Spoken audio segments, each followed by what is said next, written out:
USA in your Chevrolet. America is asking you to call. Drive your Chevrolet through the USA. America's the greatest land of all.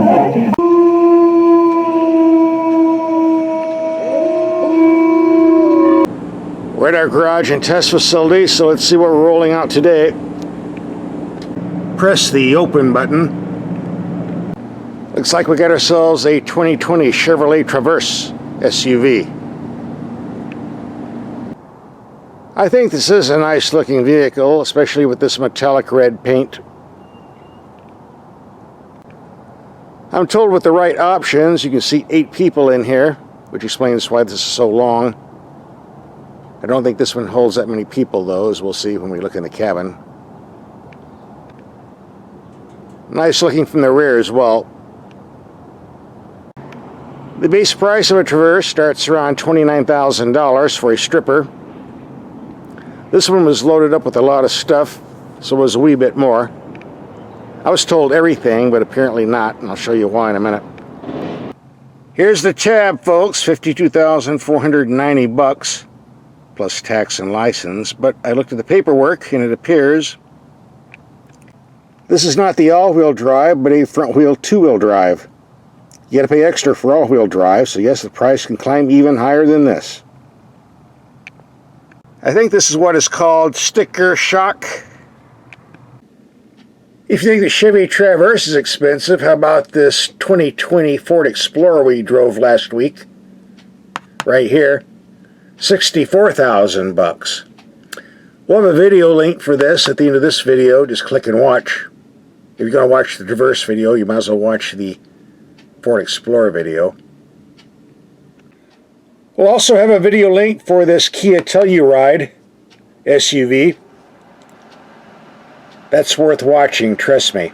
So now you're getting 3 videos for the price of 1. Only one engine available, a 3.6 liter V6 putting out 310 horsepower hooked to a 9-speed automatic transmission. Fuel economies rate 18 in the city, 27 on the highway, and 21 overall. I took this out last night, put 56 miles on, averaged 20.7 in mixed commuting.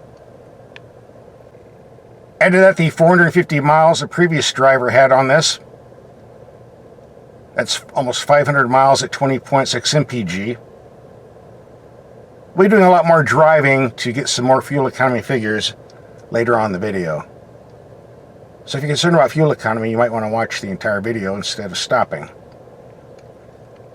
In fact, I have some other reasons you might want to watch this entire video, and it concerns this 3.6 liter V6 engine. Number one, there's been some controversy as to whether this engine is reliable or not. I'm going to cover that later on. So if you think about buying one of these, you might want to hear what I have to say. And number two, there's a start-stop system that supposedly saves fuel, turning off the engine at the stoplight, turning it back on when you hit the gas. But this one's different than other ones you find on the market. A lot of YouTubers don't want to talk about that. YouTubers that test vehicles. We're going to talk about that too. So 2 important things you'll need to know if you're thinking about buying one of these. So stay tuned. In the meantime, we're going to go out and test these headlights in the dark as we do in all my videos. These are rather strange looking units. So let's just get that done right now. Well, it's dark enough. Let's take these headlights out and see what they do. Look pretty bright to me. Here we have the low beams on a building 100 feet away. Bright enough for me. Good height. Go to high beam. Looks pretty bright. Now we'll go to a longer distance. Here we have the brights on the building 300 feet away. Lots of illumination. Good spread, good height. Go low beam. Goes out to around 260 feet. Overall, these are very nice headlights. I have no complaints at all. Camera quality, as far as picture goes, very good in the dark. Let's see what else we can pull up.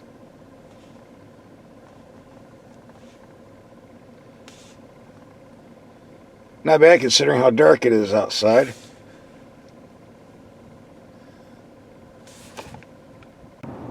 Let's take a look at the cabin, which is one of the high points of this vehicle. As far as seating capacity, in this particular one, we have 2 seats in the front, 2 bucket seats in the rear, second row that is, and the third row, which is for 2 full-size adults, giving a total of 6, but you put maybe 3 kids or monkeys back here, increase it up to 7. I guess if you have a bench seat in the second row, that's how you get the 8 figure from the factory. But from a practical standpoint, right now, I'd say 6 full-size adults. This is very nice leather, by the way. And the materials, the workmanship in this vehicle are very nice, too. But then again, we have the deluxe model with all the fancy goodies, so I would expect so. I like the fact that the door comes all the way down to the bottom, so everything here stays clean. Your pants will stay clean. Thank you for getting it right, Chevrolet. The gauge cluster is well designed, easy to see, lots of useful information on the pod in between. Very simple, easy to use climate controls. An extra large glove box. A drive mode button. Let's see what this does. Let's see, we've got tour mode, tow mode, and snow. Guess that's it. A good sized storage bin between the seats. This screen isn't the largest I've ever used, but big enough for me. Controls are pretty easy to operate. Here's a feature I like. If you're looking at the rearview mirror, tired of looking at dirty glass, just flick on the wide-angle camera. Now that's a very nice wide view. Works pretty good at night too.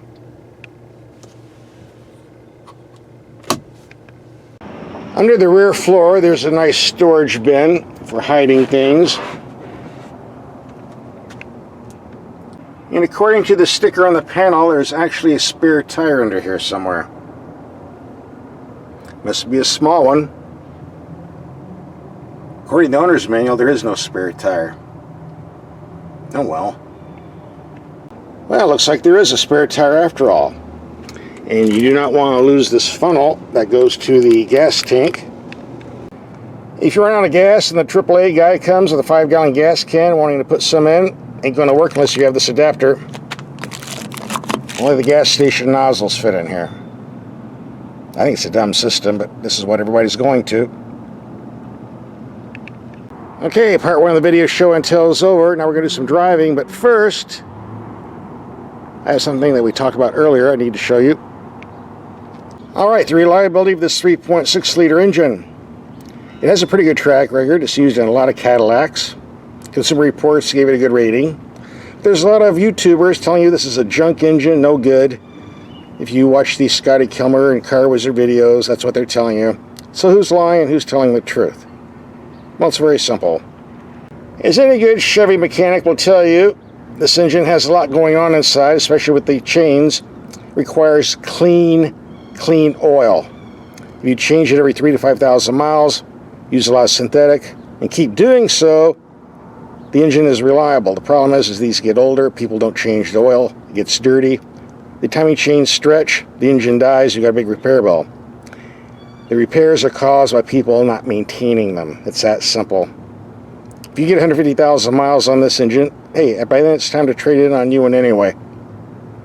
Overall, this is a pretty good engine, and it performs quite well, as we'll see once we get out on the street. Now the other item called start-stop technology. What happens, you come to a red light, put the foot on the brake, the engine stops. Put the foot on the gas pedal and the light turns green, the engine starts again, and attempt to save fuel. If you live in Los Angeles where the traffic moves at 5 miles per hour on the freeway, you might save some fuel, otherwise you're just wearing the engine out. People don't want this, and that's why they put an off button somewhere inside to turn the system off on most vehicles. Unfortunately, the Traverse I had last year on the 2019 model did not have a disconnect switch, and apparently on the 2020, again, no disconnect switch. Nothing out here to turn it off. If you scroll through the programs, nothing to turn off here either. I told the Chevrolet dealer there, verified that You cannot turn the start-stop system off on this vehicle. You're stuck with it. Another feature this vehicle has that cannot be disconnected is AVC, or it's called automatic volume control. What that does, the faster the car drives, the higher the volume goes on the radio. If you slow down the vehicle, the volume goes down slightly lower. Almost every car on the planet has a disconnect switch for this, or an adjustment anyway, that goes from off, low, medium to high. We don't get this on this vehicle. It's permanently in the vehicle, put there by some engineer at General Motors who didn't bother to tell us it's in there because there's nothing about it in the owner's manual. If you take it down to the dealer, they don't know what it is, where it is. It's there, trust me. Fortunately, the change in volume is on a very low setting, so a lot of people won't notice. And since about half the millennials on the planet are deaf from listening to their loud music, a lot of people won't notice this anyway. I would like to demonstrate how the AVC system works, but I can't because that means playing music, and then YouTube will send me a nasty letter saying I'm doing copyright infringement on their music. So I'm not allowed. But I will tell you the sound on this unit is very high quality, so it does have something going for it. Now, the inability to turn this system off can cause issues because you have people going down to the dealer. They buy one of these to get home and say, why is my engine shutting off? They go to the dealer. How do I turn this system off? And they find out they can't, and they get rather upset. So I would thought by now Chevrolet would wise up and get a disconnect button, but so far they have not. The question is, will the system bother you when you're driving? Some like it, some don't like it. So what you need to do is, before you buy one, take a test drive, see what you think. I don't think it bothers most people. I know it bothers me, but that's me. Take a test drive, see what you think. And now, yes, that's what we're going to do a test drive and get this on the road. By the way, this has all kinds of safety nannies like automatic braking, lane change alert, automatic steering, blah, blah, blah. You can turn all this stuff off on the screen, which is what I did. I don't want this stuff. Unfortunately, when you turn this stuff off, the car gets mad, reminds you on the instrument panel here, wanting you to turn it back on, but I'm not going to do it. This 3.6 liter is a very nice engine. Smooth, quiet, very, very strong with a 9-speed automatic. I can see why they use it in a lot of the Cadillacs. Decent acceleration for sure. Nice sound too.